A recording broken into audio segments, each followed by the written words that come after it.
እንዴት እንደታረደ አይታወቁም። ነገር ግን ሐላል እስከሆኑ ድረስ ያ ማለት የፍየል፣ የበግ፣ የከብት፣ የግመል ምናምን እስከሆኑ ድረስ የተፈቀዱ እነዚህም መብላት ችግር የለውም። ቢስሚላህ ብላችሁ መብላት ትችላላችሁ። ማን እንዳረደውና እንዴት እንደታረደ ቢገለጽበት ኖሮ የዛኔ ከኢስላም አንፃር መዝነን ሁክም እንሰጥበታለን። ነገር ግን ማን እንዳረደው አልታውቁም። ያንንም መጠየቅ እንችላለን አለብን ማለት ነው።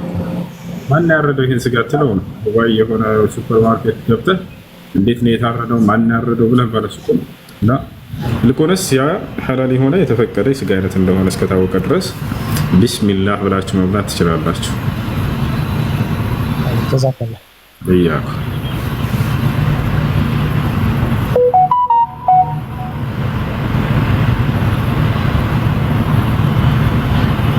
ጥያቄ አለ? ይቀጥል። ሰላም አለይኩም። ወአለይኩም ሰላም። ሰላም አደርኩ ሁሴን። ደህና አልሐምዱሊላህ። አልሐምዱሊላህ። እንትን አሁን ለምሳሌ ኢማም እያሰገደ ኢማሙ ሰላቱን በትክክል እያሰገደ እንትን ተሽሁድ ላይ ማለት ነው እሱ ተቀምጧል። የቆመ መስሎኝ ቆምኩኝ።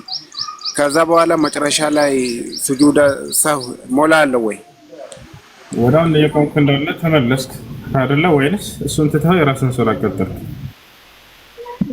ሳላውቅ ለምሳሌ ትላንት መግሪብ ላይ ነበረ ተሽሁድ ተቀምጧል። እኔ የቆመ መስሎኝ ቆምኩና ሲያየው ሩኮ ላይ ነው።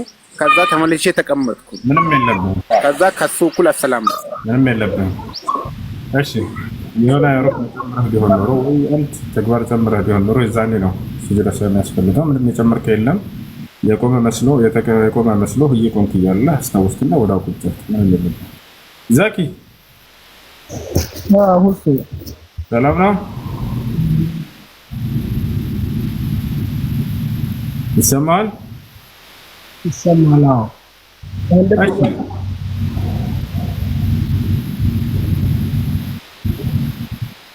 እሺ ጥያቄ አለ? ጥያቄ አለ?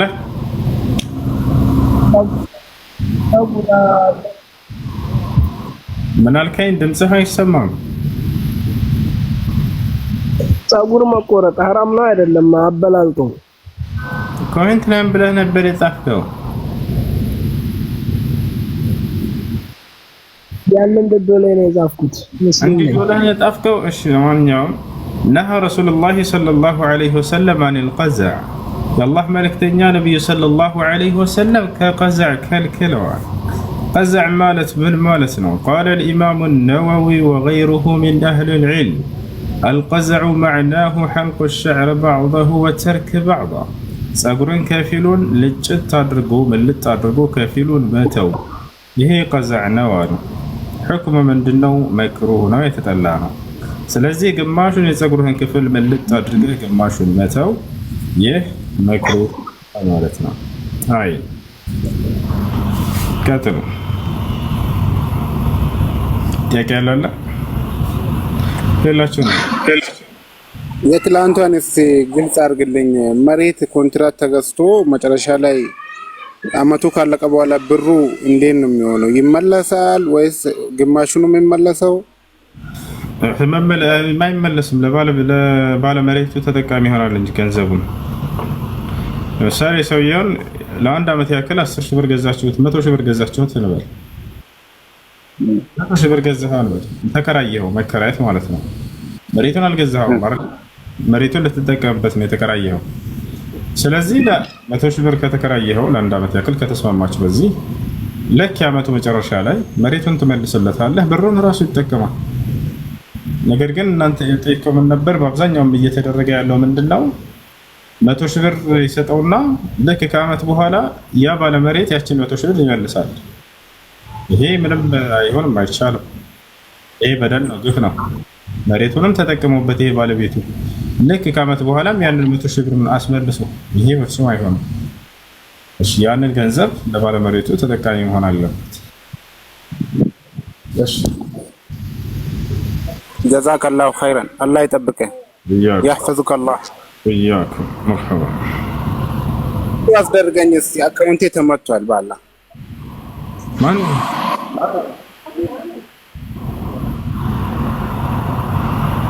እሺ የክርስቲያን ስጋ መብላት ይቻላል ወይ ይላል። የአይሁድና የክርስቲያኖች ስጋ ቢስሚላህ ተብሎ እስከታረደ ድረስ ይበላል፣ ወይንም በአላህ ስም እስከታረደ ድረስ ይበላል። ችግሩ የሀገራችን ክርስቲያኖች እንደዚያ ብለው ያርዳሉ ወይ? አያርዱም። ስለዚህ አይበላም ባጭሩ። ምክንያቱም የተገለጸውን መስፈርት የሚያሟላ አስተራረድ አያርዱምና። አላህ ስብሓነሁ ወተዓላ በሱረቱል ማኢዳ ላይ ወጠዓሙ ለዚነ ኡቱል ኪታበ ሒሉን ለኩም አለ። የእነዚያ መጽሐፍን የተሰጡት የአይሁድና የክርስቲያኖች ስጋ ወይም ምግብ ለእናንተ ተፈቀደ ይላል። አብዱላህ ብኑ ዓባስ አይ ዘባኢሕ አህለል ኪታብ የአይሁዶችና የክርስቲያኖች ስጋ ለማለት ነው፣ ይበላል ካለ በኋላ ነገር ግን አላህ ስብሓነሁ ወተዓላ መስፈርት አስቀመጠ። የት? ሱረቱል አንዓም ላይ ምን የሚል? ፈኩሉ ሚማ ዙኪረ ስሙላሂ ዐለይሂ ኢን ኩንቱም ቢአያቲሂ ሙእሚኒን ወላ ተእኩሉ ሚማ ለም ዩዝከር ስሙላሂ ዐለይሂ ወኢነሁ ለፊስቅ ይላል። የአላህ ስም ተወስቶበት የታረደ ከሆነ ብሉ አለ። ከአላህ ስም ውጭ በሌላ ስም የታረደ ከሆነ ደግሞ እንዳትበሉ አለ። አያችሁ አይደል? ስለዚህ ቢስሚላህ ብለው ካረዱ ነው የምንበላው ማለት ነው። ለዚህ ማስረጃ ከሰሓቦች በዚህ መልኩ የተገነዘበ አብዱላህ ብን ዑመር፣ ልክ እንዲሁ ዓሊ ብን አቢ ጣሊብ፣ እናታችን አይሻ፣ ከዛሊክ ምን ታቢዒን ሐሰን አልበስሪ፣ ነጣውስ፣ እነዚህ ሁሉ የአይሁድና የክርስቲያኖች ስጋ ቢስሚላህ ወይም በአላህ ስም ብለው ካረዱ ነው የሚበላው ብለዋል። ከዛ ውጭ ከሆነ ግን አይበላም። ነቢያችን ሰለላሁ ዐለይሂ ወሰለም በዘመናቸው ከነበሩ አይሁዲዎች ጋብዘዋቸው በልተዋል። አረ እንዴ ስጋ አርዳ ጋብዛቸው አንዲት ዘይነብ የምትባል አይሁድ ሴት በልተዋል። ስለዚህ ያ ምን ብለው ነው የሚያርዱት ከተባለ እስካሁንም ድረስ የአረብ ክርስቲያኖች የአረብ አይሁዲዎች አምላክን አላህ ብለው ነው የሚጠሩት። ለዚያ ነው ነብዩ ሰለላሁ ዐለይሂ ወሰለም የበሉት። እሺ የኢትዮጵያ ክርስቲያኖች ግን የአምላክን ስም በራሳቸው ጊዜ አውጥተውለታል እግዚአብሔር ብለው። የትኛውም ዓለም ላይ የሚገኝ ክርስቲያን የማይቀበለው የማያውቀውን ስም፣ ስለዚህ በዚህ ስም ቢያርዱ አይበላም። በስመ አብ ወወልድ ወመንፈስ ቅዱስ ስም ብለው ቢያርዱ አይበላም። በኢየሱስ ስም ብለው ቢያርዱ አይበላም። ይህ ነው። እሺ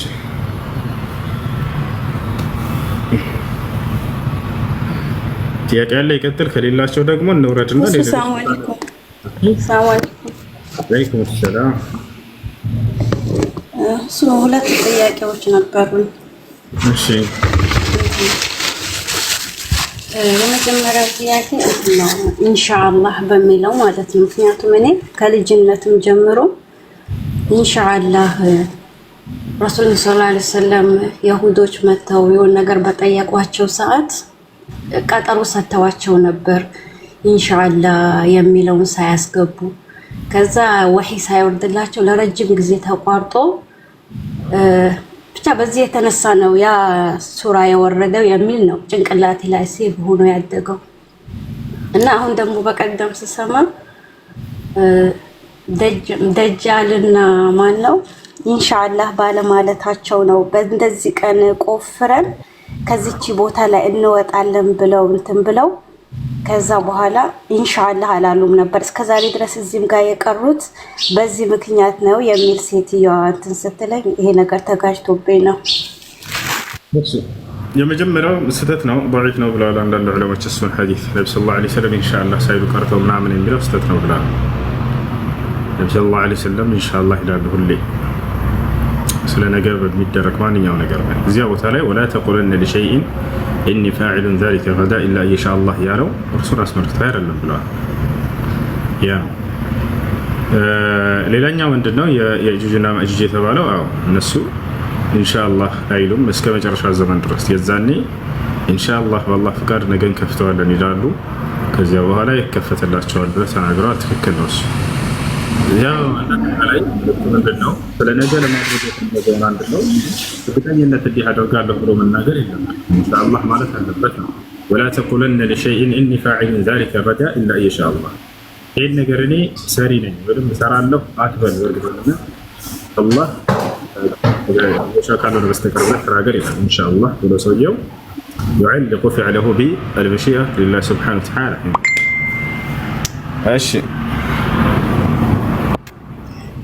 ሁለተኛው ጥያቄ ደግሞ በቀደም ጠይቄ መልሰህልኝ ነበር፣ ግን ማብራሪያ ፈልጋለሁ ስለተባልኩ ነው። ለዛ ነገር ከሐዲስ ቁርአን በሽርክ ላይ የሚሳተፍ ሰው ማለትም ባለቤቷ ይሄን ነገር ሐላል ቢያደርግላቸው ለዛ ነገር ያዋሉትን እርድ ማለት ነው እሱ ሐላል ቢያደርገው ኒካው እንዴት ነው የሚታየው ስልህ ያን ሰውዬ ታስመክሩታላችሁ ከዛ ነገር አልመለስም ካለ ኒካው ብቁ አይደለም የሚል ነበር የሰጠኸኝ መልስ። እና ይሄን ነገር ሳቀርብ ደግሞ ከቁርአንና ከሐዲስ ለዚህ ነገር ኒካሃው ሐራም ለሚሆንበት ማስረጃ አለ ወይ የሚል ነገር ስለመጣ እንደው በዚህ ተባበረ። ሶላትን የማይሰግድ ሰው ነው ነው ሰላቱን ይሰግዳል፣ ሰላቱን ይሰግዳል። ግን ችግሩ ቤት ውስጥ አሁን በየወሩ እንደዚህ ያደማሉ፣ ለተለያየ ነገር ያደማሉ። አላህ ውጭ ለሌላ አካል ያርዳሉ፣ ለጅን ምናምን። አዎ ለዛ ነገር ደግሞ የዛችን ልጅ ባሏ ሐላል ያደርግላቸዋል። ሐላል ያደርግላቸዋል ማለት ያርድላቸዋል። እርድ ለማለት ነው። ያርድላቸዋል። እርዱን እሱ ነው የሚያርድላቸው። ኦኬ እሱ ሰውዬ ኒካህ አሰረላት ለልጅቱ። አዎ ልጆች አላቸው። እሷ ግን ይሄን ነገር በፍጹም አትቀበለውም። ሁሌም እንደንትን ነው ቆማ የምትከራከረው፣ ይሄ ነገር ሽርክ ነው በሚለው። ስለዚህ ማስረጃ ነው የፈለገችው። አዎ በጣም ጥሩ።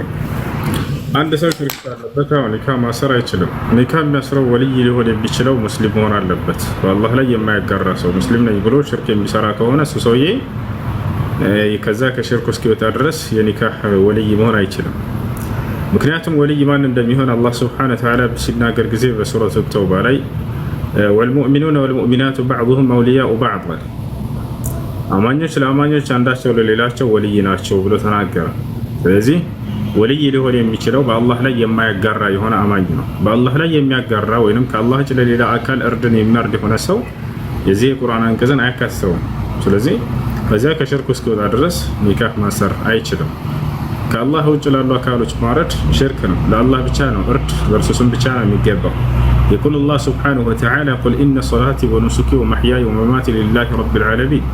الله سبحانه وتعالى بسورة الأنعام لا يبني له محمد هوي سجدتي እርዴም ህይወቴም ሞቴም እንዳት ለሁሉም አጠቃላይ ለዓለማት ጌታ ለአላህ ብቻ ነው በላቸው አለ። ስለዚህ እርዱን ከአላህ ውጭ ለሌላ አካል ያደረገ ሰው ልክ ሶላትን ከአላህ ውጭ ለሌላ አካል እንዳደረገ ሰው ነው። አንድ ሽርክ ቢሆን እንኳን የሰራ ሰው ማለት ነው። በአላህ ሱብሓነሁ ወተዓላ ላይ ያጋርቷል ሰውዬው።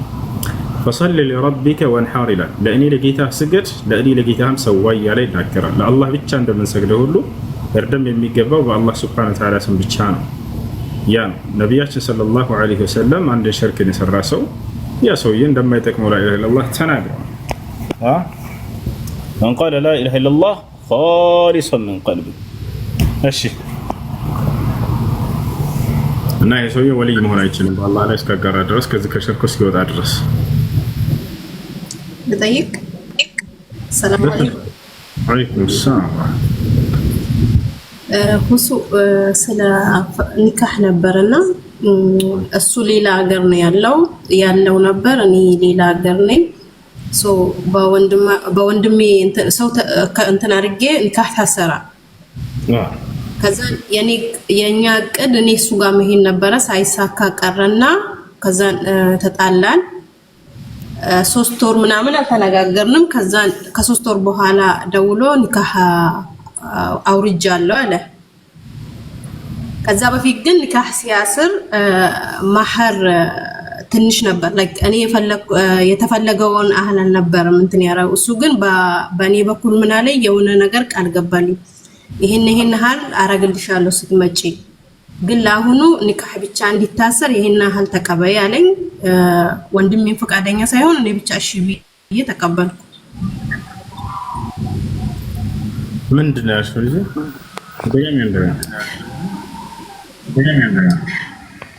ጥያቄ አልገባ። ኦኬ ኒካህ አስረን ነበር። እሺ ከዛ ለ3 ወር አልተነጋገርንም። ከ3 ወር በኋላ አውርጃለሁ ኒካሁን አለ። እሺ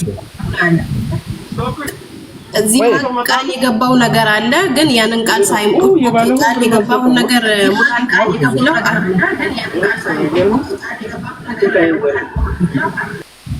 አድሚዎች ሰው አስገብታችሁ የሚረብሽ ቦታ ላይ ከሆነ ወደ አወረዱት። ኒካህ አስረሽ ነበር። ከዚያስ ከ3 ወር በኋላ ፍቺ አመጣ። ፈታሽ ፍቺ አመጣ ማለት ፈታኝ ወይ ፈትቼሻለሁ አለ። በቀጥታ ፈትቼሻለሁ አለ። ከዛ ነው ኦኬ እንደዛ ከሆነ ያገባሁን ቃል ሙላልኝ ስለው አይን ያገባኝም ማለት። ምን ነበር የገባው ቃል? ለጊዜው የመህሩ አልተስማሙም ቤተሰብ መህር የከንትን ያሉት እኔም አልተስማማው ነበር ግን ለአሁኑ ኒካው እንዲታሰር መህሩን አቆዩ እኔ ጋር መተሽ ነው የምትወስጂው አለ ኒካ እንደታሰረ ምንም አብራችሁ ሳትኖሩ ፈታሽ እና ስለዚህ የገባውን ቃል እንቢ ያለ የምትይው መህሩና ፍቹ ከሱ ነው የመጣው ካንቺ ከሱ قال الله سبحانه وتعالى وإن طلقتموهن من قبل أن تمسوهن وقد فرضتم لهن فريضة فنصف ما فرضتم إلا أن يعفون أو يعفو الذي بيده عقدة النكاح الله سبحانه وتعالى بسورة البقرة على من على ሴቶችን አግብታችኋቸው አንድም ሳትገናኟቸው ብትፈቷቸው ለእነርሱ ከወሰናችሁላቸው መህር ግማሹን ልትሰጧቸው ይገባል ይቅር ካላሉላችሁ በስተቀር ብሏል። ስለዚህ ዘለቀሽ ህጊቱን ኒካ አስራት አንድም ቀን ሳይገናኛት በአየር ላይ ያለ በቃ እኔ ኒካ አልፈልግም ፈትቼሻለሁ ብሎ ፈቹ ከርሱ ከመጣ ከወሰነላት መህር ግማሽ የመስጠት ግዴታ አለበት። ምናልባት 1 ሚሊዮን ወስኖላት ከሆነ 500 ሺህ ደርሳታል ማለት ነው። ያን መስጠት አለበት ይቅር ካላለችለት በስተቀር ብሏል አላህ Subhanahu Wa Ta'ala። ከሷ ቢሆን ኑሮ ግን ፍቺ የመጣው እኔ አልፈልግም ይሄን ኒካህ ካለች ምንም የምትቀበለው ነገር አይኖርም ነበር። ስለዚህ ግማሽ ይገባሻል እዚህ ይዘሽ ያለ ተቀበዩ እሺ እሺ ሁለተኛ ደግሞ ከዛ በኋላ አተደዋውለንም ምናምን ብለን አናቅም አሁን ግን የሆነ አጋጣሚ ተገናኘንና ሁለት ኒካህ ይቀራል ምናምን ይላል ያ ነገር ትክክል ነው እኔ ደግሞ አይደለም ኦሬዲ ተፈትቻለሁ ነው ላ ባየር ላይ ያለ ኒካህ የመመለስ ፍላጎት እሱ አስከሌላት ድረስ ምንም እንትን የለበት ስለዚህ 2-3 የሚባል ነገር የለም ኦሬዲ አውርዶታል ረጃዕቱ ብሎ ሂሳብ የለም ነገር ግን አንቺ የመመለስ ፈቃድ ካለሽ እንደ አዲስ ኒካህ ማሰር ነው የሚመለሰው አንቺ ካልፈለግሽ ግን خلاص ምንም ረጃዕቱ ማለት እድል ስለሌለው ምንም የለብኝም ማለት ነው ረጃዕቱ ማለት አይችልም የዒዳ ጊዜ የለብሽም የዒዳ ጊዜ ቢኖር ነበር ረጃዕቱ ማለት ነው ይችላል የዒዳ ጊዜ እንደሌለሽ ማስረጃ ከተባለ ሱረቱል አሕዛብ ላይ አላህ Subhanahu Wa Ta'ala ሲናገር يا أيها الذين آمنوا إذا نكحتم المؤمنات ثم طلقتموهن من قبل أن تمسوهن فما لكم عليهن من عدة تعتدونها فمتعوهن وسرحوهن سراحا جميلا እናንተ ያመናችሁ ሰዎች ሆይ አለ ሴቶችን ኒካ አስራችሁላቸው አንድም ቀን ሳትገናኛቸው ብትፈቷቸው በእነርሱ ላይ የምትቆጥሩባቸው የዒዳ ጊዜ የላችሁም ማለት ስለዚህ አንድ ሰው የሆነችን ሴት ኒካ አስራት አንድም ቀን ሳይገናኛት ፈትቼሻለሁ ቢላት ረጃዕቱ ማለት እድል የለውም خلاص ምክንያቱም የዒዳ ጊዜ የለባትምና ነገር ግን ለመመላለስ ፈቃደኛ ከሆነች እርሷ እንዴት ነው የሚመላለሱት እንደ አዲስ ኒካ በማሰር ነው የሚመላለሱት ነገር ግን ኒካ አስረውስ አንድም ቀን ቢሆን ተገናኝተው ቢሆን ኑሮ ከዚያ ፈትቼሻለሁ ቢላት የዒዳ ጊዜ አለ 3 ሀይድ እስክታይ ድረስ በዚያን ጊዜ ረጃዕቱ ወይንም መልሻለሁ ብሎ የመለስ እድል ይኖረው ነበር አይሽ እና አሁን ሌላው ጥያቄ ደግሞ ለአባቴ ማዘር ቢያንስ በተወሰነ ጊዜ ቁርአን ታስቀራላታለች አላህ ይርሐመውና ያ ነገር ትክክል ነው የሆነ በህልም ምናምን ካየችው ለሞተ ሰው ቁርአን አስቀሩ የሚል የለም አንዳንድ ዑለሞች ሁሉንም መልካም ስራ መስራት ይችላል ብለው የተናገሩ አሉ ነገር ግን ያ ስህተት ነው ማስረጃ የለውም እሺ ጨርሰሻል ጀዛከላህ እሺ ልጅ ያሬድ ናግባ ልኬልሃለሁ እሺ ኮሜንት ላይ የጻፍከውን እዚህ ገብተህ ተናገረው ወንድ ልጅ ነህ ምን ማትል ተስፋ የለኝም እርግጠኛ ነኝ ናግባ يلا تعال اقبل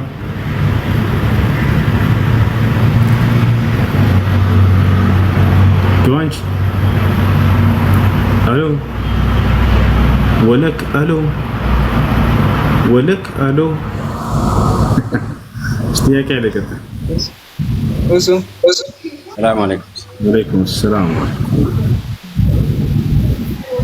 እሺ እኔ ጥያቄ አንድ ሰው ከኒካ በፊት በሐራም መንገድ ግንኙነት አድርጎ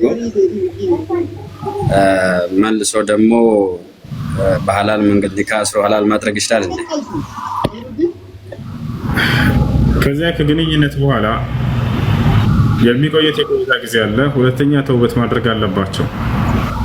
አንደኛ ተውበት ያደርጋሉ ወደ አላህ ሱብሓነሁ ወተዓላ። ከዚያ የሚቆየት ቆይታ ጊዜ በዑለሞች መካከል ኺላፍ አለ፣ ሁለት ሐሳብ አለ። ግማሽ ዑለሞች 3 ሐይድ መጠበቅ አለባት ይላሉ፣ ሌሎች 1 ሐይድ። ትክክለኛው 1 ሐይድ የሚለው ነው።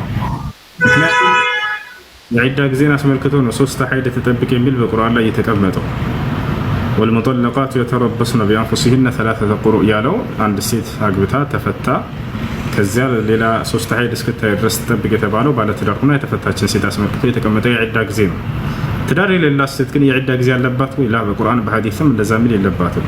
ነገር ግን በዚያ ባደረጉ ግንኙነት እርግዝና መከሰቱና ለመከሰቱን ሊያረጋግጥልን የሚችል 1 ሐይድ ማየት አለባት። ያ ሐይድ መጣ ማለት እርግዝና ለመከሰቱን ያረጋግጥልናል። ታቻል ሐይድ በዚያው ከቀረ እርግዝና ተከስቷል። እርግዝና ከተከሰተ ኒካሁን ማሰር አይቻልም፣ እስክትወልድ ድረስ መጠበቅ አለባቸው። ነገር ግን ያ ሐይድ መጥቶ እርግዝና ለመከሰቱን ካረጋገጠልን ስላለፈው ተውበት አድርገው ኒካህ ማሰር ይችላሉ። እሺ ሁለተኛ ጥያቄ ደግሞ ሴት ልጅ ኒቃብ ላይ ገደብ አለባት እንዴ? አሁን ምሳሌ ትላልቅ እናቶች የ40 የ50 ዓመት እናቶች እንዴት ይታያል? እነሱን አስመልክቶ አላህ ሱብሓነሁ ወተዓላ ቁርአን አንቀጽ አውርዷል። والقواعد من النساء اللاتي لا يرجون نكاحا فليس عليهن جناح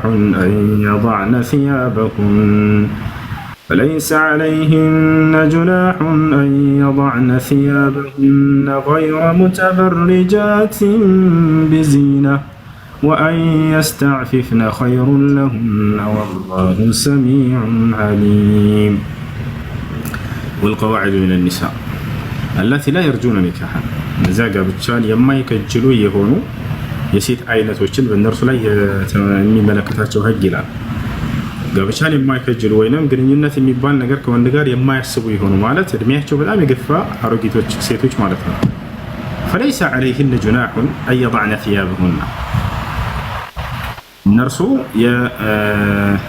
ልብሳቸውን ወይንም ደግሞ ይህ የመሸፈኛ ልብሳቸውን ብለን እንጥራው እርሱን ቢያስቀምጡት ወይንም ቢጥሉ በእነርሱ ላይ ምንም ወቀሳ የለባቸውም፣ ወንጀል የለባቸውም።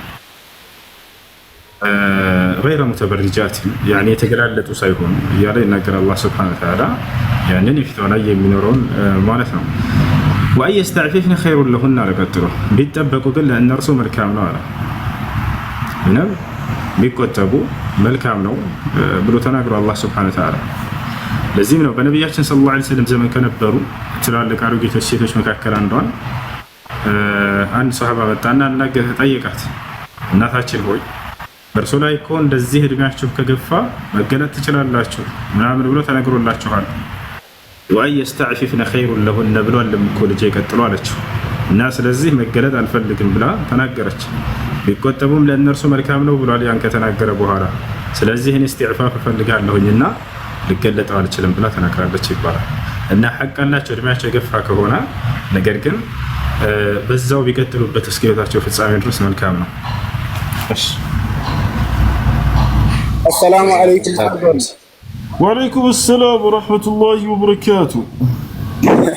ቅድም የሆነ ነገር ስታወሩ ሰማሁና የመጽሐፍት اليوم أهل لكم الطيبات وطعام الذين أوتوا الكتاب حل لكم وطعامكم حل لهن ይላል። አልማይዳ ላይ ያኔ እሺ እነሱ የሚያርዱት ስጋ ሐላል ከሆነ አሁን የሚያርዱ ክርስቲያኖች ደግሞ ምንድን ናቸው? እነሱ የመጽሐፍት ሰዎች ናቸው አይደል እነዚህ? ወይስ ቁርአን ከወረደ በኋላ መጽሐፍት የሚባል ነገር የለም? የተበረዘ መጽሐፍ ይባላል። ለማንኛውም የመጽሐፉ ሰዎች ይባላሉ ወይ? አዎ ይባላሉ። ያ መባሉ ሳይሆን ቢስሚላህ ብለው ማረዳቸው ነው ዋናው። የመጽሐፍ ሰዎች ይባላሉ ወይ? በአሁኑ ጊዜ ያሉት አዎ ይባላሉ። የክራዱት የመጽሐፍት ባለቤት አይነቶች ይባላሉ። የቀደምቶቹን በነቢዩ ሰለላሁ ዐለይሂ ወሰለም ዘመን ድረስ የነበሩ የመጽሐፍ ባለቤቶች እውነተኛ የመጨረሻ ዘመን ነብይ ይመጣል ብለው ሲጠባበቁ የነበሩ አሉ። እነዚያን መልካም አህለል ኪታብ ብለው አላህ ጠርቷቸው አንታል ጠብቀው የመጨረሻውን ዘመን ነብይ ሲጠብቁ ስለነበር በተቀበሉ ጊዜ ዛኔ አልቀዋል እነሱ። ከዚያ በኋላ መልካም አህለል ኪታብ የሚባል ነገር የለም። ምን አህለል ኪታብ ኡመቱን ቃኢመቱን ብሎ አላህ የገለጻቸው እነሱ ነው። ከመጽሐፍ ባለቤቶች በእኔ ተዛዝ ላይ አሉ ብሎ ይናገራል። ስለዚህ የእርሳቸውን ነብይነት ተቀበልም ያለ ሁሉ ከሃዲ ይሆናል አህለል ኪታብ አይነት ነው። ስለዚህ እነዚህን ከመልካሞቹ አህለል ኪታብ ናቸው ማለት አይደለም። ነገር ግን ስጋቸውን በተመለከተ ቢስሚላህ ብለው እስካረዱ ድረስ የተፈቀደ ነው። አላህ ሱብሓነሁ ወተዓላ ይሄን ፈቅዶታል። ቢስሚላህ ብለው ካረዱ በአሁኑ ያሉ ክርስቲያኖች ቢስሚላህ ብለው ያርዳሉ ወይ? ሀገራችን ላይ ያሉ ክርስቲያኖች አያርዱ። አብረን እየኖር ስለሆነ እናውቃለን። በአላህ ስም ብለው አያርዱም፣ ቢስሚላህ ብለው አያርዱም። ስለዚህ አይበላም። ባጭሩ ቢስሚላህ ብለው ቢያርዱ ይበላል። በነብዩ ሰለላሁ ዐለይሂ ወሰለም ዘመን ታዲያ ነብዩ ሰለላሁ ዐለይሂ ወሰለም የአይሁድ ስጋ በልተው የለ እንዴ ካላችሁ፣ አዎ አይሁዶች እስካሁን ድረስ የአምላክን ስም አላህ ብለው ነው የሚጠሩት፣ በአረብ ሀገር የሚገኙ አይሁዶች። ስለዚህ ቢስሚላህ ብለው ቢያርዱ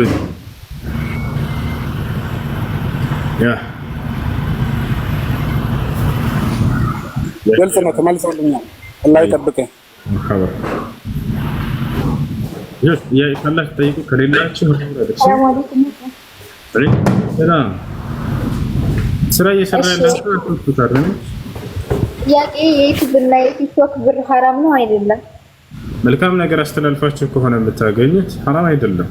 መጥፎ ነገር አስተላልፋችሁ ከሆነ ሐራም ነው። እንደምታስተላልፉት ነገር ይወሰናል። الشيخ ابن عثيمين رحمه الله تعالى من قالوا زاحموا أهل الباطل في المواقع التواصل الاجتماعي حتى يتبين الحق للناس.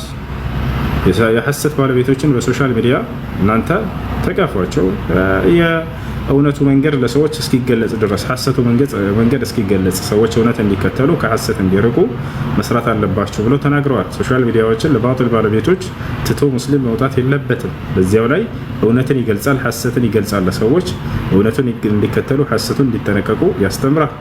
በዚያ ላይ የሚያገኘው ነገር ካለ መልካም ነገር አስተላልፈሽ ከሆነ ችግር የለው። መጥፎ ነገር አስተላልፋችሁ ይመጣ ከሆነ የዛኔ አይሆንም። እሺ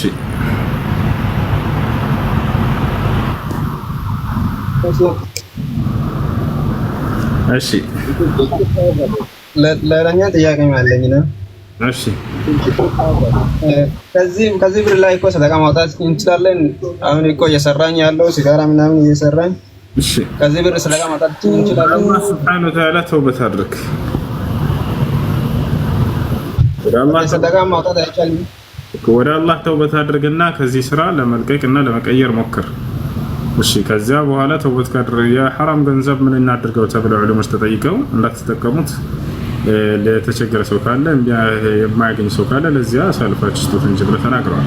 ሰውየው ግን ከዚያ ውጭ ሌላ ከሌለስ ያን ከሰጠ ባዶ የሚቀር እስከሆነ ምንም አይኖር፣ የዛኔ ተውበት አድርጎ ያን ገንዘብ ይጠቀም።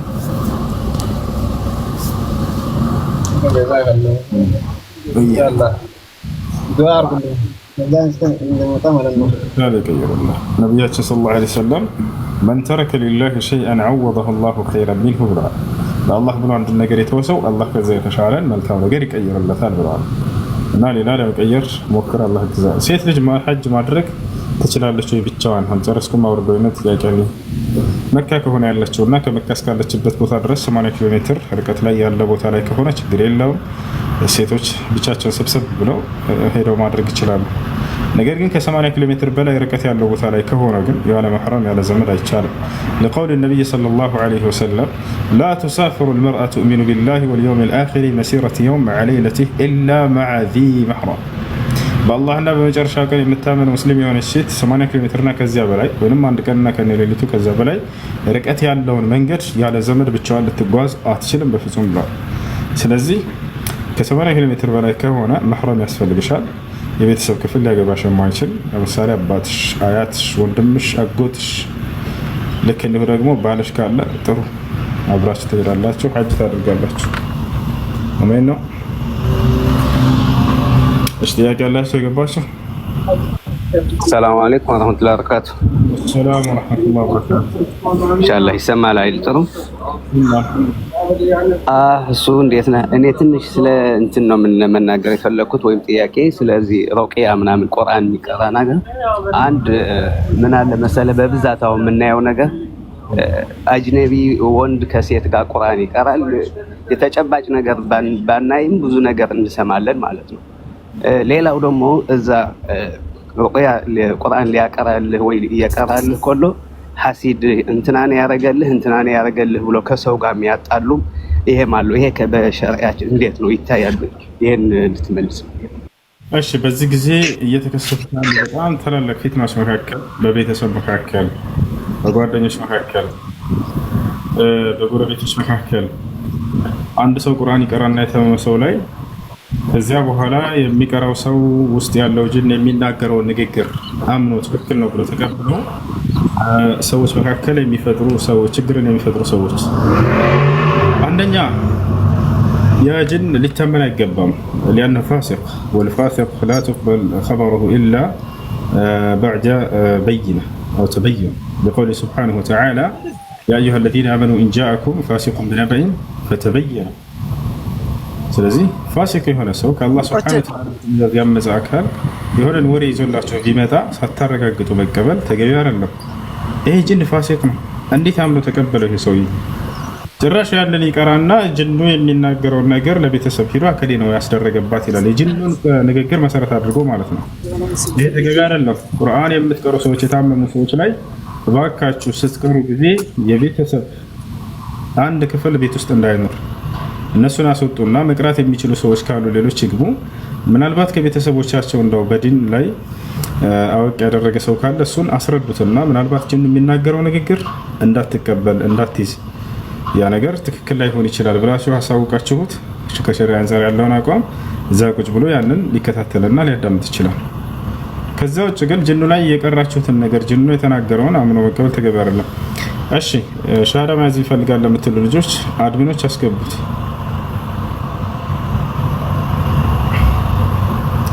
ሱሱ እሺ አስገቧት አድሚኖች። እሺ ቀጥሉ ልጆች።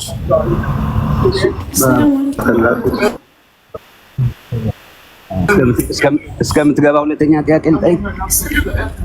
እሺ ሁለተኛ ጥያቄ ሶላቱል ሰህዊያ ሶላት ስናጎድልም ስንጨምርም እንዴት ያለ የሶላት ሸርጥ ወይም ደግሞ እንዴት ሶላቱ ምኑ ላይ ስናጎድል ነው በሶላት ሱጁድ በሶላቱል የሚጠገነው ማለት ነው? ስናጎድል እንዴት እናደርጋለን? ስንጨምርስ እንዴት እናደርጋለን? ትንሽ አማርኛው ትንሽ አስቸጋሪ ነው፣ የኤርትራ ልጅ ስለሆንኩ ነው። ሶሪ። ሱጁድ ሰህው የሚያስፈልገን ሶላቱ ላይ ምን ችግር ስንፈጥር ነው የሚል ነው። በመጀመሪያ አስባብ ሱጁድ ሰህው ሰላሳ ሱጁድ ሰህው እንድናደርግ የሚያስገድዱን ምክንያቶች ሶስት ናቸው። الزيادة والنقص والشك በሶላት ተግባር ላይ ጨምረህ ከሆነ ወይንም ከሶላት ተግባር ቀንሰህ ከሆነ ወይንም በሶላት ተግባር ውስጥ ተጠራጥረህ ከሆነ ይሄ ነው። في حالة الزيادة يكون سجود السهو بعد التسليم أما في حالة النقص وفي حالة الشك يكون سجود السهو قبل التسليم ይሄ ነው። በሶላት ተግባር ላይ ጨምረህ ከሆነ ስጁድ ሰህው የሚሆነው ካሰላመትክ በኋላ ነው። ከሶላት ተግባር ቀንሰህ ወይንም ተጠራጥረህ ከሆነ ግን ስጁድ ሰህው የሚሆነው ከማሰላመትህ በፊት ነው። እሺ ስጁድ ሰህው የሚያስፈልጋቸው ሁሉም የሶላት ተግባራቶች ናቸው ወይ? ምክንያቱም ሶላት አርካን አለው፣ ዋጅባት አለው፣ ሱነን አለው። ስጁድ ሰህው የሚያስፈልገው ዋጅባቱ ሶላትና አርካኑ ሶላት ናቸው። ዋጅባቱ ሶላት የረሳኸውን ነገር የግዴታ መምጣት አለበት። ይቅርታ አርካኑ ሶላት ከሆነ የተረሳው ሩክን መምጣት አለበት። ስጁድ ሰህው ብቻውን ይጠግነዋል ወይ? አይጠግነውም። ስጁድ ሰህው ብቻውን አይጠግነውም። የተረሳው ሩክን ይመጣል፣ ከዛ ስጁድ ሰህው ያስፈልገዋል። ልክ እንዲሁ ሁለተኛ ደግሞ ምንድነው ዋጅባቱ ሶላት። ዋጅባቱ ሶላት ከሆነ ደግሞ ምን ያስፈልጋል? ስጁድ ሰህው ብቻ ነው የሚያስፈልገው። አርገንትን ያንን የረሳውን ነገር ማምጣት አይጠበቅብህም፣ ችግር የለውም። ከዋጅባቱ ሶላት መካከል ለምሳሌ የመጀመሪያው ተህያ፣ ሰውየው ዙሁርን 2 ረካዓ ሰግዶ ልክ ሶስተኛ ማነው ተህያቱን መቀመጥ ሲገባው ረስቶ ቆመ። ሶስተኛው ረካዓ ጀምሮ ምናምን ይህ ሰውዬ ትዝ አለው መጨረሻ ላይ የግዴታ የረሳውን ሩክን የመጀመሪያውን ተህያ ማምጣት አለበት ወይ? አላህ አይጠበቅበትም። ስጁድ ሰህው ብቻ ይጠግነዋል። إذا كان واجب من واجبات الصلاة يجبر بسجود السهو فقط، በስጁድ ሰህው ብቻ ይጠገናል። እሺ ሌላኛው የምንቀር ሱነቱ ሶላት፣ በሶላት ውስጥ የሚፈጸሙ ሱና ተግባራቶች እነዚህ ስጁድ ሰህው ያስፈልጋቸዋል ወይ አያስፈልጋቸውም? ለምሳሌ قراءة القرآن بعد سورة الفاتحة كسورة الفاتحة بوهلا ليلة قرآن جمرنا من كرام السوق سنن الصلاة ነው። ይሄን የረሳ ሰው የግዴታ ያን እንደገና ማምጣት አለበት? لا ስጁድ ሰህው ማምጣት አለበት? لا የለበትም። እሺ ይሄን ይመስላል። ባረከላህ ጀዛከላህ ኸይር። مرحبا السلام عليكم ورحمة الله ወአለይኩም ሰላም ወራህመቱላሂ ወበረካቱ። መስለም የምትፈልገው ልጅ ፕራይቬት ሆኖብሻል መሰለኝ። ሴቲንግ ውስጥ ገብተሽ አስተካክዩና ገቢ። እሺ አንደኛው ጥያቄ ኦዱ ካደረገን በኋላ ምናልባት ጥፍራችንን ብንቆረጥና ደም ትንሽ የደም እንኳን ቢወጣን እንትን ነው ኦዱአችን ይበላሻል ወይ? ደም ነጃሳ መሆኑ ምንም ጥርጥር የለውም። በዕለሞች መካከል ኺላፍ ቢኖረውም ትክክለኛው ግን ይነጅሳል የሚለው ነው። ሼክ ኢብኑ ዑሰይሚን እነል ሙእሚን ላ የንጅስ የሚለውን ሐዲስ ይዘው ሙስሊም አይነጅስም የሚለውን ይዘው ደግሞ ራሱ አይነጅስም የሚለው አቋም አላቸው። ነገር ግን ከኺላፍ ለመውጣት ሲባል ይነጅሳል በሚለው እንያዘው። ስለዚህ ያን የነካው ሰው ምን ማድረግ አለበት? ውዱ ያጠፋል ወይ ምናምን ከተባለ እሱ ከብልት እና ከመጸዳጃ ቦታ ከሁለቱ የወጣ ከሆነ ነው ሁሉም እስቲንጃ ሊያጠፋ የሚችለው በአጠቃላይ እንጂ ከሌላው የወጣን ማጽዳትና ማጠብ ብቻ በቂ ነው። ከሁለቱ ከመጸዳጃ ቦታዎች ከወጣ ግን ነጃሳ ከሚወጣበት ቦታ ላይ ከሆነ ደግሞ የወጣው የዛኔ ውዱን ያጠፋል። ከዚያች ከሆነ ግን ያንን ማጠብ ብቻ በቂ ነው። እሺ ጥፍርን ብቻ በመቆረጥ ደም ባይወጣ ውዱ ያጠፋል? አይጠፋም። እሺ ሁለተኛ ጥያቄ ደግሞ እኔ ዑምራ አድርጌ ነበርና ከዚህ ከዱባይ ለዚያራ ነው ወደ ሳውዲ የሄድኩት ከሰዎቹ ጋር። እዛ ደርሼ ከእህቷ ጋር ነው ዑምራ ያደረኩትና ኢንሻአላህ ተቀባይነት ይኖረዋል? ነቢያችን ሰለላሁ ዐለይሂ ወሰለም ላ ቱሳፊሩ ልመርአ ቱእሚኑ ቢላሂ ወልየውም ልአኺር መሲረት የውም መዓ ሌይለቲሃ ኢላ መዓ ዚ መሕረም ብለዋል። በአላህና በመጨረሻው ቀን የምታምን የሆነች ሙስሊም ሴት አንድ ቀን ከኔ ሌሊቱ ወይም 80 ኪሎ ሜትር እና ከዚያ በላይ ርቀት ያለውን ጉዞ ያለ መሕረም ያለ ዘመድ ብቻዋን ልትጓዝ አትችልም ብለዋል። ኢብኑ ዑሰይሚን ይህን ሐዲስ ተካልፋ የሄደች ሴት የምታደርገው ተቀባይነት የለውም ብለው ቃል በቃል ይናገራሉ። ስለዚህ ከዚህ በላይ የሆነ ከ80 ኪሎ ሜትር በላይ ርቀት የሆነ ከሆነ ከዱባይ እስከ ሳውዲ ያለምንም ጥርጥር ከዚያ በላይ ነው። ስለዚህ ከመሕረም ጋር ነበር መሄድ አለባችሁ። ባልሽ ካለ ከባልሽ ጋር፣ ልክ እንዲሁ ደግሞ ወንድምሽ ካለ፣ አጎትሽ ካለ፣ አባትሽ ካለ፣ አያትሽ ካለ ከነዚህ ጋር ከአንድ ጋር።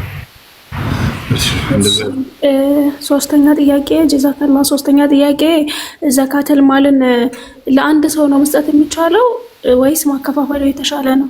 ማከፋፈል ትችላላችሁ። ለአንድም ሰው ብትሰጡ ችግር የለውም። ነገር ግን እንደ ሁኔታው ይወሰን። ይሄ ነገር በዛ አካባቢ ያሉ ሰዎች ጥሩ ህይወት ያላቸው ከሆኑ አንድ ብቻ የተቸገረ ካለ ለዚያ ሰውዬ ይሰጥ። በዛ አካባቢ ያሉ ሰዎች በጣም የተቸገሩ ከሆነ ሁሉ እንደሚያብቃቃቸው ያክል ለነዚያ ይዛኔ ያ እሺ። አሰላሙ አለይኩም ወራህመቱላሂ ወበረካቱ። ወአለይኩም ሰላም ወራህመቱላሂ ወበረካቱ። ሁሴን ጀዛከላ። ጥያቄ ነበረኝ እኔ እንትን እዚህ አጠገቤ ማለት ነው የምኖርበት አፓርታማ ፊት ለፊት መስጂድ አለ አጠገቤ ነው እና ግን የቱርኮች መስጂድ ነው እና ሰላት ከነሱ ጋር መስገድ በጣም አስቸጋሪ ነው ለኔ። ማለት ፋቲሃ በቃ በምን አይነት ፍጥነት ቀርቶ እንደሚጨርሱ አላውቅም። እኔ ገና 2 አያ ሲቀራ ነው እነሱ ሩኩ የሚወርዱት። እና የሆነ ሐዲስ አለ ነብያችን ሰለላሁ ዐለይሂ ወሰለም ለወንድ ልጅ መስጂድ ዋጅብ ነው የሚል ሐዲስ። በቃ እኔ ከነሱ ጋር ባልሰግድ ይሻለኛል ብዬ እየወሰንኩኝ ነው። እቤት ከባለቤቴ ጋር በሰግድ ይሻለኛል ብዬ እየወሰንኩ አንዳንድ ጊዜ ተቀራለሁ። ጀማ አልሄድም። ለምን ምንም በቃ አልሰግድም ከነሱ ጋር ፍጥነታቸውን አልችለውም። እሺ ከኢማም ከሚያሰግድ ሰው መስፈርቶች መካከል አንደኛው ምንድን ነው? የሶላት መስፈርቶችን መጠበቅ አለበት። የሶላት አርካኖችን መጠበቅ አለበት። አርካኑ ሶላት ስንት ናቸው? 14 ናቸው። እነዚህ አንድ ከሆነ ሶላቱ ውድቅ ይሆንበታል።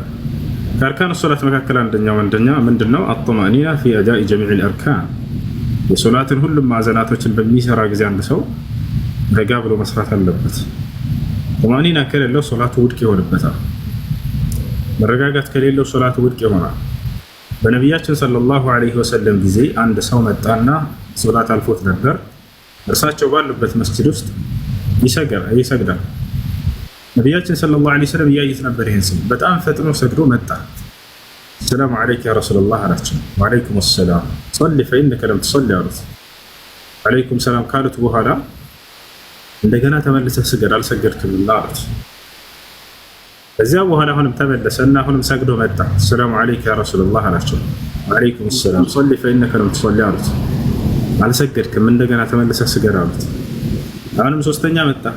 ሰላሙ አለይኩም ያ ረሱላህ አላቸው ሰግዶ ከጨረሰ በኋላ ወአለይኩም ሰላም ሶሊ ፈኢነከ ለም ትሶሊ አሉት። ሶስተኛው ምን አለ ሰውዬ ወለዚ በዐሰከ ቢልሐቅ ላ ኡሕሲኑ ገይረ ሃዛ ፈዐልምኒ አላቸው። በዚያ በእውነት በላከህ በአላህ ስም እምላለሁኝ ከዚህ የበለጠ አሳምሬ መስገድ አላውቅም፣ እባክዎትን ያስተምሩኝ አላቸው። ነቢያችን ሰለላሁ ዐለይሂ ወሰለም ስህተቱን ነገሩት። ስህተቱ አንድ ነበር። እርሱም ምንድነው? ከልክ በላይ ሶላቱን ፈጥኖ መስገድ ነበር። በዚህም ምክንያት ሶላቱን አልሰገድክም ብለውታል። ስለዚህ ከዚህ የምንረዳው ምንድነው? አንድ ሰው ሶላቱን በሚሰግድ ጊዜ ረጋ ብሎ መስገድ አለበት። ከልክ በላይ ከፈጠነ ሶላቱ ተቀባይነት አይኖረውም። አስከትለው ነቢያችን ሰለላሁ ዐለይሂ ወሰለም እጅግ በጣም አደገኛ የሆነ ሐዲስ ተናገሩ። ቃለ ነብዩ ሰለላሁ ዐለይሂ ወሰለም ወቀድ የእቲ الرجل يوم القيامة صلى 60 سنة لم تقبل له صلاة كما قال النبي صلى الله عليه وسلم ምናልባትም የትንሣኤ ቀን አንዳንድ ሰዎች ይመጣሉ አሉ ለ60 ዓመት ያክል ሶላትን ሰግደዋል፣ ነገር ግን የአንዲት ሶላት እንኳን ተቀባይነትን ሳያገኙ ነው የሚመጡት አሉ።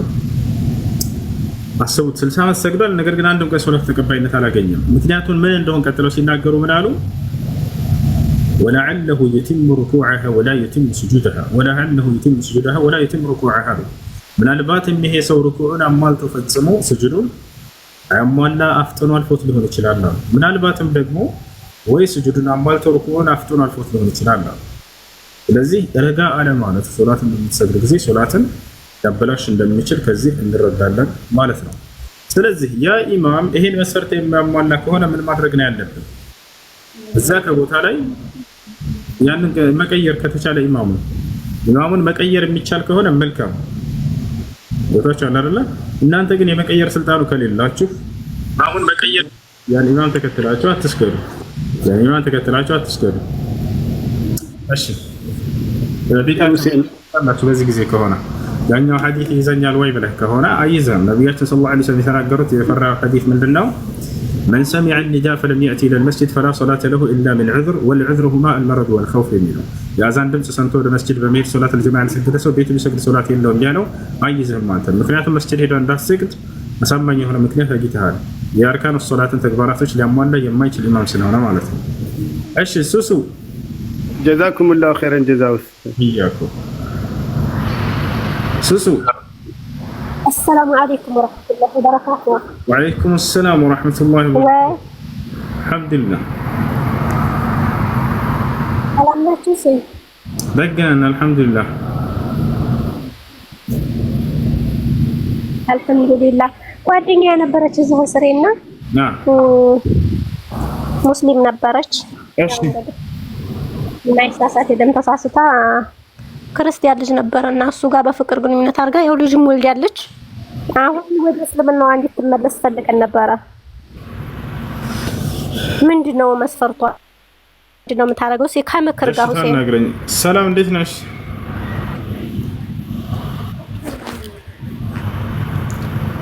ይሰማል? ሄሎ ሄሎ። እሺ አይሰማም። አይሰማም አይደለ? አይሰማም።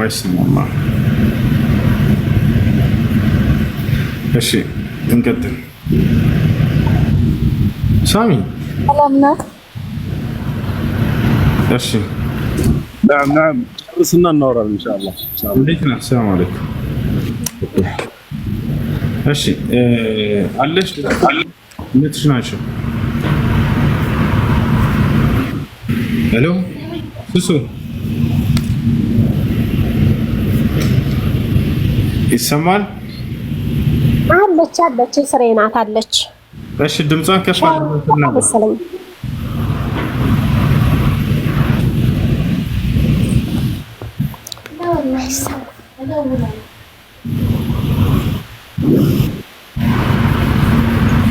አይሰማም አይደለ? አይሰማም። ድምጿን ከፍ አድርገው ትናገር። አንዱ ሸይጣን ነው ቀደም ይተርኩራሱ። እሺ በቃ ሌላ ሰው ጥያቄ ካለ ይቀጥል።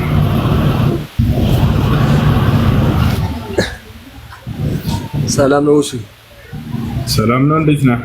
ይሰማል አሁን? ከተሰማ ድምጿን ከፍ አድርጋ ታናግረሽ። እሺ ቀጥል። አንድ ጥያቄ ነበር። አይሰማም ተበታል። ይሰማል አሁን ሱሱ?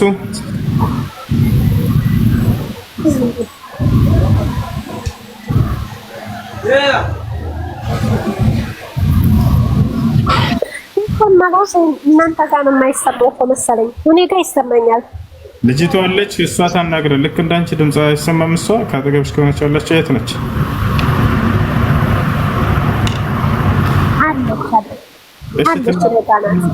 ትናገር። ሰላም እንዴት ነሽ?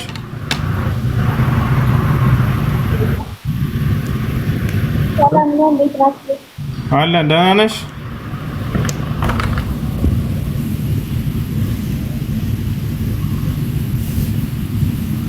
ሄሎ ደህና ናችሁ? አለን አልሐምዱሊላህ። እሺ ከእስልምና ወጥተሽ ነበር?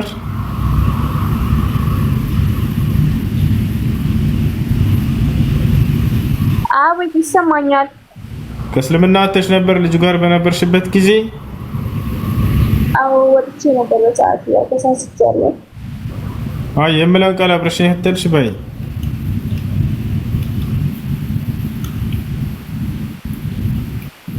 አዎ ወጥቼ ነበር። የምለውን ቃል አብረሽኝ ከተልሽ በይ።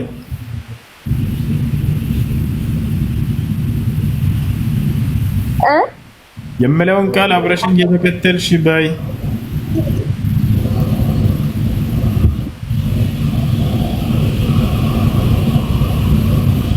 እሺ አሽሀዱ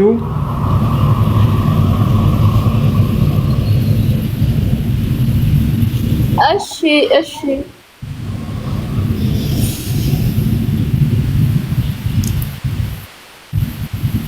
አሽሀዱ አላ ኢላሃ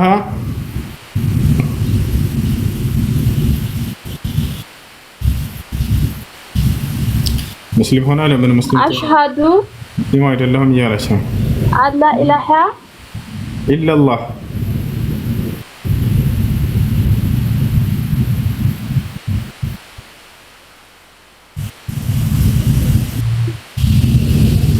ኢላላህ ወአሽሀዱ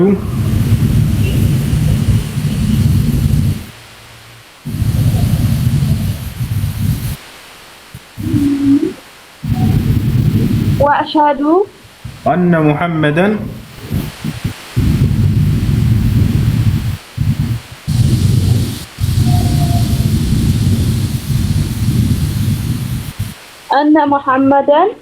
رسول الله.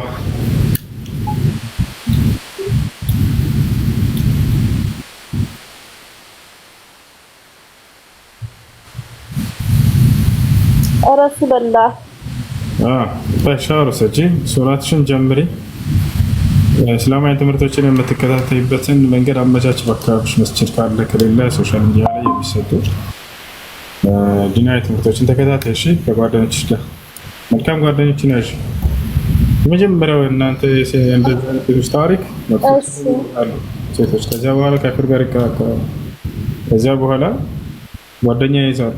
ከዛ ካፊር የሚፈልገውን ያክል ተጠቅመው ይለቃቸዋል። ከዛ ለሱ ሲሉ ሃይማኖታቸውን ይቀይራሉ። ምንድነው ለዚህ ሁሉ ሲባሉ ፍቅር ነው ይላሉ። ኧረ ፍቅር ማለት ይሄ ነው? ለግል ስሜት ማደር ይሄ ነው ፍቅር? ይሄ ፍቅር አይደለም። ይሄ ፍቅር አይደለም። ማለት ነው ያፈቀሯቸው የመሰላቸው ከሆነ ሸውዳቸው የሚፈልጉትን ያክል ተጠቅመው ይለቋቸው። ሌላ ነገር አይደለም።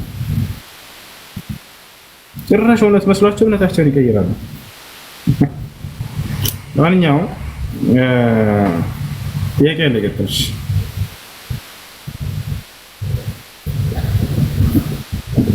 ሰላም አለይኩም። እንዴት ነው? ወአለይኩም አንድ ጊዜ ልጨርስ።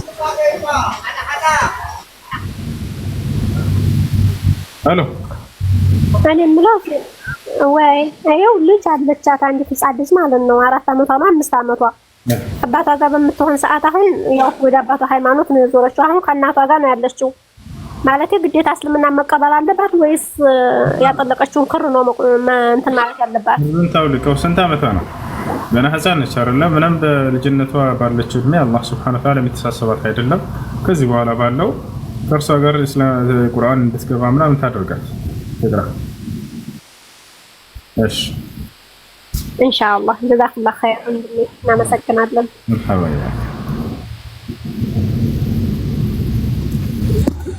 ሄሎ ውሱ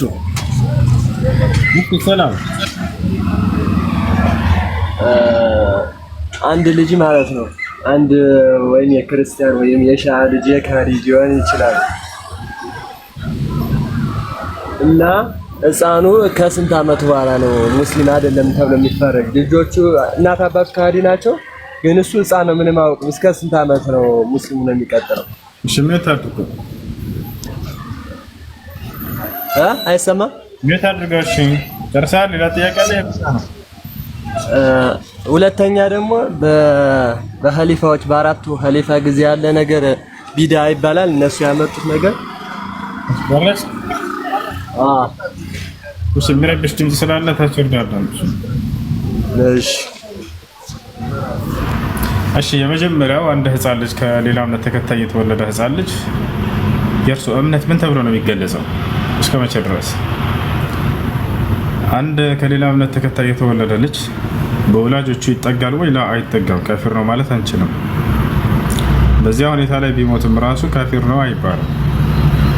ምክንያቱም ያ ልጅ የሚያውቀው ነገር የለም። በቤተሰቦቹ አያዝም ከአላህ ሱብሓነሁ ወተዓላ ዘንድ ካፊር ነው ተብሎ አይገለጽም በፍጹም። ካፊር የሚባለው የአላህ ህግና ስርዓት በነቢያት በኩል የመጣው ደርሶት የሚያስተውልበት የሚያገናዝብበት አይምሮ ኑሮት ያንን አገናዝቦ አይ ይሄን አልከተልም አልፈልግም ብሎ የካደ አካል ነው እንጂ ህፃናት ልጆችን አላህ ሱብሓነሁ ወተዓላ አስጠምቀዋችኋልና በቃ እኔ አልሰማችሁም በዛው ካፊር ናቸው አይልም። ቶቻል ነቢያችን ሰለላሁ ዐለይሂ ወሰለም ሐዲስ ላይ ሲናገሩ ምን አሉ? ወለዚ ነፍሱ ሙሐመድን ቢየዲህ ኢነሁ ላ የስመዑ ቢአሐድ ሚን ሃዚሂ ልኡማ የሁድዩን አው ነስራንዩን ثመ ለም ዩእሚን ቢ ወቢለዚ ኡርሲልቱ ቢህ ኢላ ካነ ሚን አስሓቢ ናር አሉ። ነፍሴ በእጁ በሆነችው በአምላክ በአላህ ስም እምላለሁኝ አሉ። እኔ ከተላኩለት ትውልድ ማንም አይሁድ ወይንም ክርስቲያን ወይንም የሌላ እምነት ተከታይ የእኔን ነብይነት ሰምቶ የተላኩበትን የነብያት መንገድ እስልምናን ሰምቶ ያልተቀበለ የገሃነም እሳት ነው አሉ። ስለዚህ የእርሳቸውን ነብይነት የሰማና የተቀበለ አካል ማን ነው? ያልሰማና ያልተቀበለ አካል ምን ሊሆን አይችልም? ካፊር ሊሆን አይችልም፣ ወይንም ደግሞ የጀሃነም ሊሆን አይችልም። አያችሁ። ስለዚህ ይሄ ህፃን ልጅ ሰምቷል ወይ የእርሳቸውን ነብይነት ስንል አልሰማም። የእርሳቸው መልእክት ደርሶታል ወይ? አልደረሰውም። ገና የሚያውቀው ጉዳይ የለም። ይሄ ልጅ ቢሞት አላህ ወደ ጀሃነም ያስገባዋል? ላ አያስገባም። አያችሁ። ምክንያቱም ነብዩ ሰለላሁ ዐለይሂ ወሰለም የሰማ ብለዋል። ሐታ ህፃን ልጅ ሆኖ ብቻ ሆኖ አይደለም ልጆች ለምን ታባት አድርገው ይዘውታል። ከኔ ጋር መንቀሳቀስ አይችልም።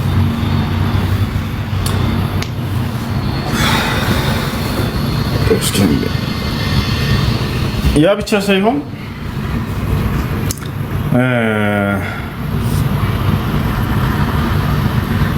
ለአቅመ አዳም ደርሶ ትልቅ ሆኖ ራሱ እና ጊዜው እስከ መቼ ድረስ ነው ከተባለ ለአቅመ ሔዋን እስኪደርሱ ድረስ ባለው ጊዜ ነው የሚያገናዝቡበት አይምሮ እስኪያገኙ ድረስ እዛ እድሜ ላይ እስኪደርሱ ድረስ ነው። ሁለተኛው ምንድን ነው? ትልቅ ሆኖ ምናልባት እድሜው የገፋ ሊሆን ይችላል። ስለ እስልምና በሚነገርበት አካባቢ ሊሆን ይችላል።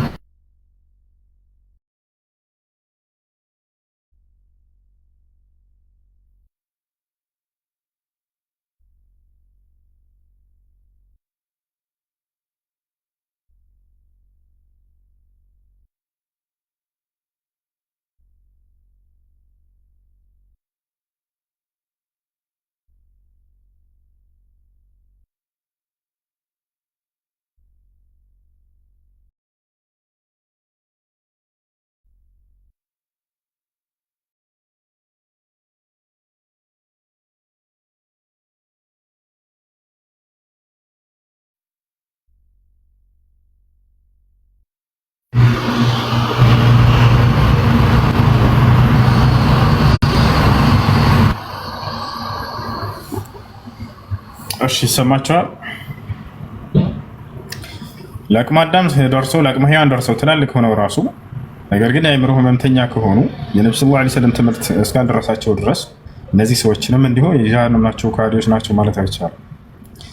አንደኛው ይሄ ነው እና ለአቅመ አዳም የደረሱ ሲሆኑ ጊዜ ነው። ለአቅመ አዳም ሳይደርሱ ባሉበት በልጅነት እድሜያቸው ላይ የሚተንትኖች አይደሉም ከሃዲዎች ናቸው ተብለው እንትን የሚባሉ አይደሉም። ሌላኛው ነገር ምንድን ነው? ሁለተኛው ጥያቄ ምን ነበር?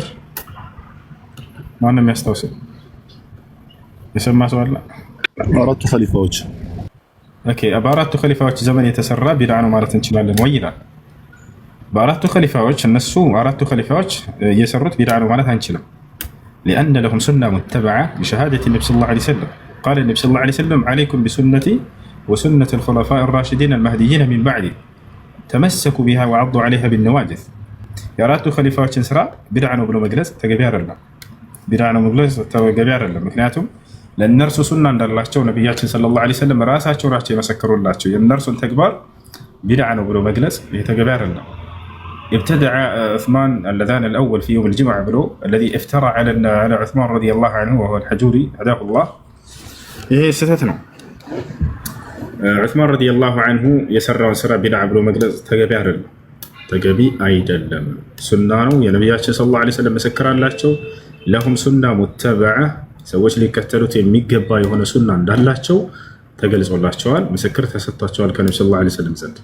በእነርሱ ዘመን የተሰራ ከሆነ ግን ጥያቄው አዎ በእነርሱ ዘመን ሌሎች ፊርቃ አንጃዎች የሰሯቸው ቢድዓ ተብለው ሊገለጹ የሚችሉ አሉ። ሙብተዲዓዎች አሉ፣ ኸዋሪጆች አሉ። በዑስማን ረዲየላሁ ዐንሁ ዘመን ለምሳሌ ዑስማን የገደሉት ኸዋሪጆች ናቸው። አወል ቢድዓ ፊል ኢስላም ቢድዓ አልኹሩጅ ከማ ቃለ አህሉል ዒልም። በመጀመሪያ በእስላም ላይ የተሰራ የመጀመሪያው ቢድዓ ምንድነው? የኹሩጅ ቢድዓ ነው። አልኹሩጅ ዐላ ወሊይ አልአምር አልሙስሊም بحجة أنه لا يحكم شريعة الله عز وجل. እና ያ ልክ እንዲሁ መጨረሻው ላይ አካባቢ እነ ጀህሚያዎች እነ ቀዳሪያዎች እነዚህ ሁሉ በሰሃቦች መጨረሻ ዘመን ላይ ተከስተዋል። እነዚህ ቢድዓዎች ናቸው በሰሃቦች ዘመን ተከስተው የነበሩ፣ በታቢዒዎች ዘመን ተከስተው የነበሩ። የእነዚህን የአራቱን ኸሊፋዎች ተግባር ግን ቢድዓ ተብሎ መግለጽ በፍጹም አይቻልም። ነብዩ ሰለላሁ ዐለይሂ ወሰለም አደራ የእኔን ሱናና ከእኔ በኋላ የሚመጡትን የምትኮችን ፈለግ ተከተሉ ብለው ተናግረዋል። እነርሱም ቅኑ መንገድን የተመሩ ናቸውና ብለው መስክረውላቸዋል። ወሱነቱ ልኹለፋኢ አራሽዲን አልመህዲይን ሚን ባዕዲ ከእኔ በኋላ የተመሩ የተቀኑ የሆኑትን ብለው ገልጸዋቸዋል። ተመሰኩ ቢሃ በእርሷም አጥብቃችሁ ያዙ ብለዋል። ወዐዱ ዐለይሃ ቢነዋጅዝ በእርሷም ላይ በቀንጣት የጥርሳችሁ ነክሳችሁ ያዙ ብለዋል። እዚህ ቦታ ላይ ኪናያ ነው፣ ይሄ ቅንያዊ ንግግር ነው። ቀንጣት የጥርሳችሁ ያዙ አጥብቃችሁ የሚለው እሱን ሊያስለቅቋቸው የሚሉ የቢድዓ ባለቤቶች እንደሚነሱ እየተናገሩ ነው ነብዩ ሰለላሁ ዐለይሂ ወሰለም። የዛኔ እነዚያ የቢድዓ ባለቤቶች ከሱናዎቻቸው ከሰሃቦች ሱና ሊያስለቅቋቸው ይሞክሩ፣ እንዳትሰሟቸው አጥብቃችሁ ያዙ ለማለት ነው። ይህን ይመስላል። እሺ ጥያቄ ላይ ቀጥል። ሰላም አለይኩም። ብዙ ወአለይኩም ሰላም ወራህመቱላሂ ወበረካቱ። ሰላም አልሐምዱሊላህ። ኦኬ ጥያቄ ወላሂ ካፊር ነው የጠየቀኝ። ሱረቱ ተክዊር ላይ እሺ ነው ለቃል ረሱል አንቀጽ 19 ላይ እነሆ ለቀውሉ ረሱልን ከሪም ብሏል። ቁርአን የነብዩ ሰለላሁ ዐለይሂ ወሰለም ቃል ነው ምናምን ብሎኝ ምናምን ነዛ ላይ እሺ የመጀመሪያው ጥያቄ ሙሐመድ የሚለውን ቃል አሳየኝ ይባላል። የነብዩ ሙሐመድ ቃል ነው የሚለውን አሳየኝ በለው። የለም መልእክተኛ ላይ እሱ ሌላ ነው። መልእክተኛ ተብሎ ባህሪ እንጂ የተገለጸው አከሌ ነው ተብሎ አልተገለጸም። እዛ ጋር መልእክተኛ ነው የሚለው ይልሃል አይደለ? አሃ ስለዚህ መልእክተኛ ማለት ምን ማለት ነው በለው ቀጥታ። መልእክተኛ ማለት መልእክትን ከሆነ አካል ተቀብሎ ወደሆነ አካል የሚያደርስ ነው ማለት ነው አይደለ? ኦኬ እንደዚያ ከሆነ ስለዚህ ይህ መልእክተኛ ንግግሩን ከማን ነው ያመጣው በለው። ለማንስ ነው የሰጠው በለው። እዚህ ጋር መልእክተኛ የተባለው መልአኩ ጅብሪል አለይሂ ሰላም ነው። በርግጥ ወረድ ብሎ ባህሪውን ይገልጸዋል። إنه لقول رسول كريم ذي قوة عند ذي العرش مكين مطاع ثم أمين እያለ ይናገራል። ስለ ጅብሪል ነው። ታዲያ ይህ ጅብሪል ከየት ነው ንግግሩን ያመጣው? መልእክተኛ እስከተባለ ድረስ መልእክት አድራሽ መሆኑን እየገለጸልን ነው። መልእክተኛ አድራሽ ሲባል መልእክተኛ ሲባል ጊዜ ያመጣበት አካል አለ፣ የሚያመጣው መልእክት አለ፣ የሚሰጠው መልእክተኛ ለሌላ የሚያስተላልፍለት አካል አለ። ስለዚህ መልእክተኛ የተላከ ማለት ነው። ከማን የተላከው ብለህ ጠይቀው ጅብሪልን። ከአላህ ዘንድ ነው። የተላከው ምንድን ነው ከአላህ ዘንድ? ቁርአን። ለማን ነው የተላከው? ይሄ ጅብሪል ለነብዩ ሰለላሁ ዐለይሂ ወሰለም። ይሄን ሁሉ ማን ነው የሚፈታው? ራሱ ቁርአን ይፈታዋል። በሱረቱ ሹዓራ ቁጥር 192 ላይ ምን ይላል? ወኢነሁ ለተንዚሉ ረቢል ዓለሚን ነዘለ ቢሂ ሩሑል አሚን ዐላ ቀልቢከ ሊተኩነ ሚነል ሙንዚሪን አለ። ያው ላኪውንም መልእክቱንም ተላኪውንም ሁሉ ገለጸው እዚህ ጋር። ወኢነሁ ለተንዚሉ ረቢል ዓለሚን አለ። ወኢነሁ ሁ የቺ ወደ ማን ትመለሳለች? ወደ ቁርአን። ወኢነሁ አይ አነ ሀዘል ቁርአን ይህ ቁርአን ለተንዚሉ ረቢል ዓለሚን ከዓለማቱ ጌታ የተወረደ ነው አለ። ማን አወረደው? ነዘለ ቢሂ ሩሑል አሚን ታማኙ መንፈስ መልአኩ ጅብሪል አወረደው እርሱን አለ። አየህ በማን ላይ? ዐላ ቀልቢከ ሊተኩነ ሚነል ሙንዚሪን በአንተ ልብ ላይ አወረደው ከአስፈራሪዎች ከነቢያቶች ልትሆን ዘንድ አለ። ስለዚህ የመልእክቱ ባለቤት ማን ነው? አላህ ስብሓነሁ ወተዓላ። መልእክቱ ምንድን ነው? ቁርአን ነው። መልእክቱን አድራሽ ማን ነው? መልአኩ ጅብሪል። የመልእክቱ ተቀባይ ማን ነው? ነቢዩ ሰለላሁ ዐለይሂ ወሰለም። ይሄ ነው ገብቶሃል? መጀመሪያው መልስ ይሄ ነው። ሁለተኛው መልስ ምንድን ነው? ሁለተኛው መልስ ምንድን ነው? ለመሆኑ ቁርአን የአላህ ቃል ነው ወይ? አዎ ቃል በቃል ተነግሯል። ወኢነ አሐደን ሚነል ሙሽሪኪን እስተጃረከ ፈአጅርሁ ሐታ የስመዐ ከላም አላህ ሐታ የስመዐ ከላም አላህ የአላህን ቃል እስኪሰማ ድረስ እያለ ገልጾታል። ዩሪዱነ አን ዩበድሉ ከላም አላህ የአላህንም ቃል መለወጥ ይፈልጋሉ ይላል። የአላህ ቃል እያለ ቁርአንን ይጠራል። ቦታች አለ አይደለ? ይህ ነው። ሌላኛው ነገር ምንድን ነው? ሶስተኛው መልስ እንደ አረበኛ ቋንቋ ቁርአን በአረበኛ ቋንቋ እንደመውረዱ መጠን ከላም የሚለውና ቀውል